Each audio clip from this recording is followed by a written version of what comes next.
a question has been raised by a lot of people over and over who, weren't part of that particular struggle that emerged in the 1960s and then elevated to the level of Black power and Black liberation, from civil rights and voting rights. And I happen to be a person who was involved, in the struggle, particularly in the late 1960s and early 1970s. And so the first thing I think that we have to understand in terms of what happened to the consciousness, the Black liberation consciousness, which was more widely pervasive during that period of time, is that the United States government literally declared war on the Black liberation movement.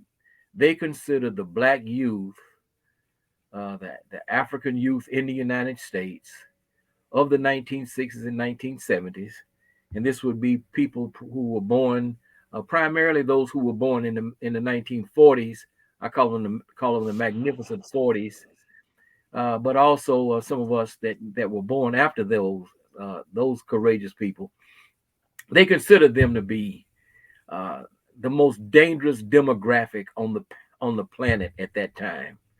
Uh, Literally, the institutionalized white supremacist, who was the director of the FBI, J. Edgar Hoover, who of course played a major role. In fact, you could probably say the major role. Uh, Obviously, he was assisted by some race traitors, but from an institutionalized perspective, Hoover played the major role in bringing about the demise of the Garvey movement, and he continued, this assault on African people well into the 1970s. So in August of 1967, the counterintelligence program of the Federal Bureau of Investigation shifted its focus more concretely towards the Black liberation movement by identifying what they call Black nationalist hate groups. And the FBI director, J. Edgar Hoover, said these groups needed to be neutralized. And as Geronimo G. Jaga, the revolutionary, said, when you say neutralized, that could mean many things. Uh, in many instances, of course, it actually meant a physical death. But the primary thing that still continues to impact us today is goal number 5. Goal number 5. And goal number 5 of the counterintelligence program said a final goal should be to prevent the long range growth of militant Black organizations, specifically among youth. Specific tactics to prevent these groups from converting young people must be developed. So what had happened is that the people, the young people who were born in the 1940s, who rose up in the 1960s to challenge American apartheid, recognized that the reforms of the civil rights movement would probably result in the same thing that the reforms of Reconstruction resulted in, and that is they would be undermined and overthrown. So they said, in order to prevent a recapitulation of what happened in the 1870s and 1880s and 1890s, we need power. And it was that call which was first issued in June of 1966 by members of the Student Nonviolent Coordinating Committee, specifically Baba Makaso Willie Ricks, who we've interviewed on this program, and Kwame Ture, then known as Stokely Carmichael. And that's what set in motion this drive to by the United States government to declare war on us, saying these people must be brought under control.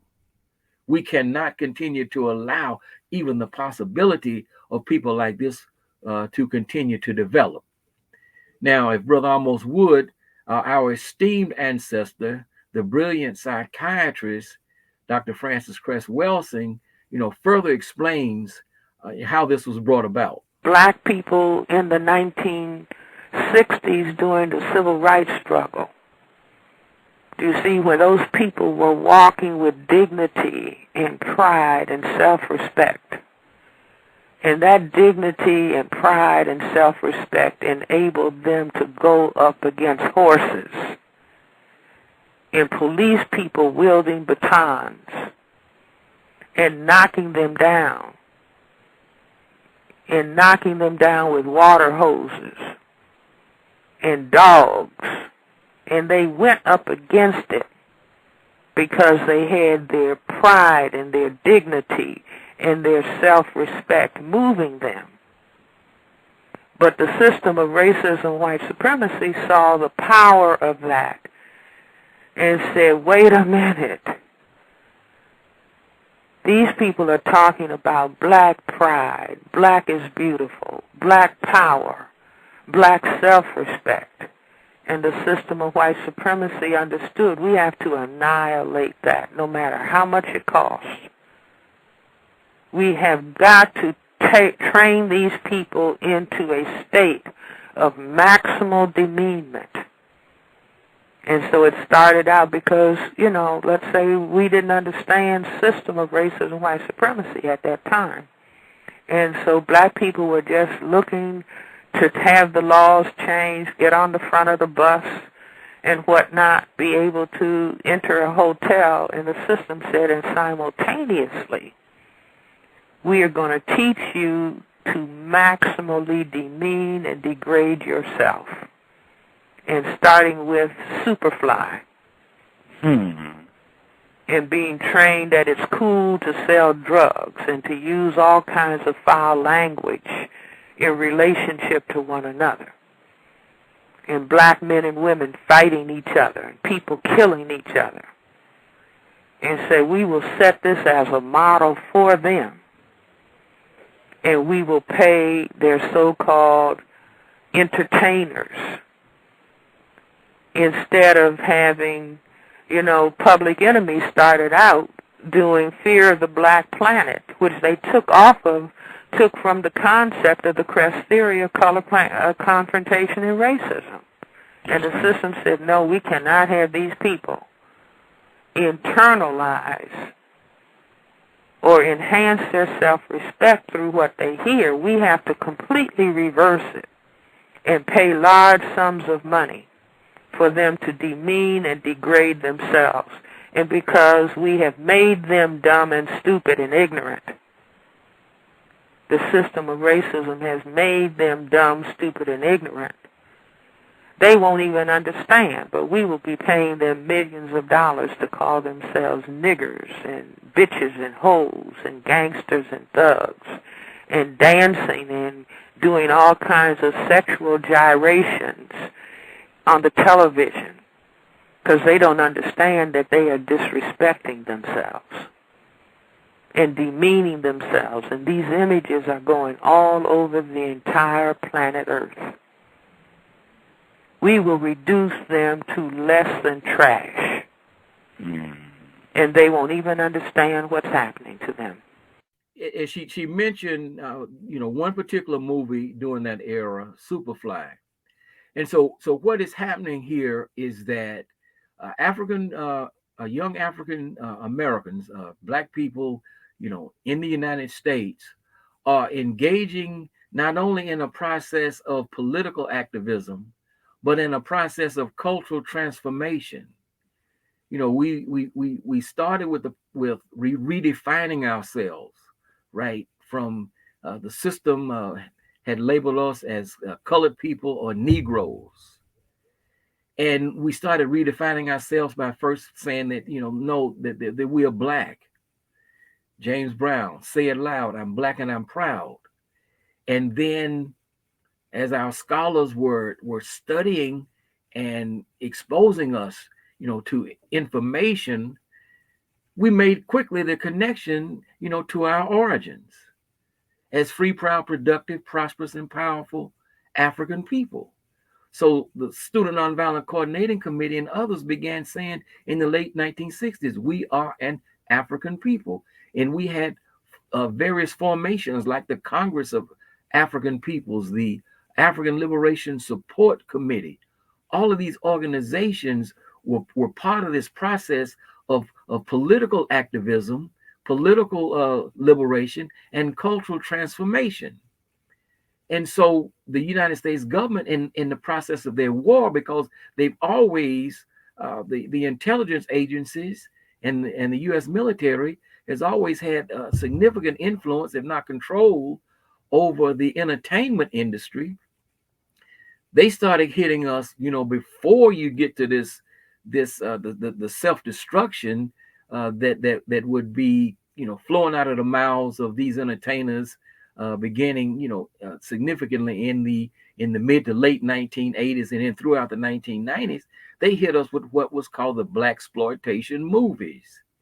And this was at a period of time when, like I said, we were in the process of transforming ourselves. They needed something to distract us from the course that we were on. So they gave us these beautiful black women, for example, and they gave the sisters these, dynamic looking black brothers. They gave they gave the sisters Richard Roundtree and Billy D. Williams and others, Jim Kelly, and they gave us Pamela Suzette Greer and Vanetta McGee and Brenda Sykes and Rosalind Cash and others.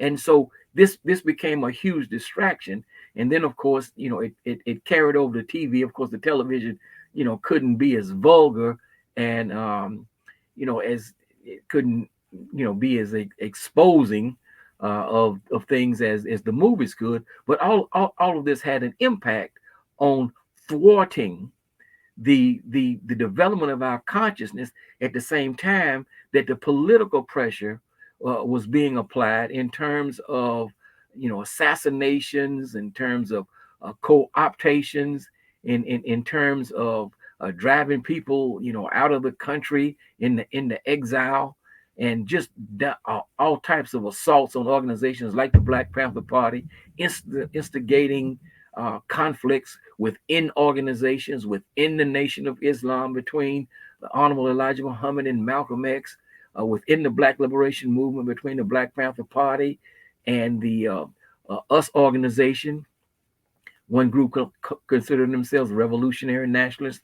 The other group considered themselves to be cultural nationalists. But Geronimo said, but there's a common denominator. We're both nationalists. And all of this was unfolding so fast that, we were not able to keep pace, with the amount, the assault, that was taking place on our minds. And basically this is what has happened. This is what happened because, Dr. Amos Wilson said the ultimate force in the world is the force of mind. When that force is defeated, all is lost. There has been a 50-year assault on the black mind. And the result is what we see today. The result is what we see today. It was a process. Dr. Amos Wilson called it the process of the psychodynamics of black self-annihilation in service of white domination. And the result that we see today, whereas we're being assaulted from the outside by state-sponsored violence because we've internalized so much of this negative imagery and negative projections and negative assault with negative ideals and things in our minds. We are actually out there destroying one another. So reversing this process becomes a very, very, very, very, very difficult challenge, but we can't begin to reverse it until we understand what happened, because African people in the United States just didn't choose to go in this direction. It was an assault by the United States government, same way it wages military and intelligence assaults around the world today. It was assault on us. And quite frankly, as Dr. Bobby Wright said, in the 1970s, 1980s, there's only one battle left, the battle for the black mind, and we are losing. But the battle isn't over. We can reverse it, but it begins with understanding how it came about. Sante Sana, Brother Amos. Sante Sana, Caribou. The one thing that I would say, and it's really one of the saddest things about everything that happened from the time of Garvey all the way up into the 1970s, is that none of the attempts of everything that the government and the media in Hollywood, everything they tried to do to Black people, none of it would have been successful without compliance and participation of Negroes who assisted them with making their efforts successful. So in every case, you had a Black person who was working against a Garvey, or a Black person who was working against a Malcolm, or a Black person who was working against a Fred Hampton, or a Black person who was taking the check to portray Superfly or act in the Blaxploitation films. Mm-hmm. Initially, when you look back at things like exploitation, it started off with whites portraying Black people in blackface as slow, lazy,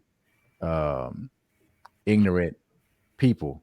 Mm-hmm. We transitioned into then taking that same portrayal of our race, and we portray ourselves in the same light.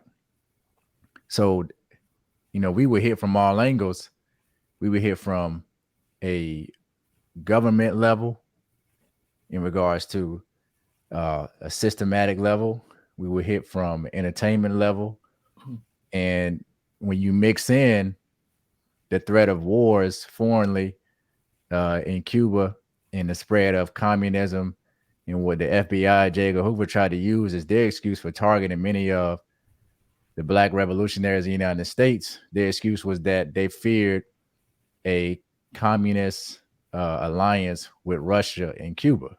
At the end of the day, they're all Europeans that are working together for the same goal, which is to make sure that Black people don't gain power, because all of the scenarios dealt with Black people getting closer or trying to get closer to gaining power. And that, of course, would make whites lose power. So there's a power struggle, and the goal is for them not to let you win. Well, of course, and they're going to engage in every action, every type of action that you can imagine, in order to maintain their hegemony, because they are people who absolutely fear the equality in terms of power of the various ethnic groups on the planet, but particularly they fear African people.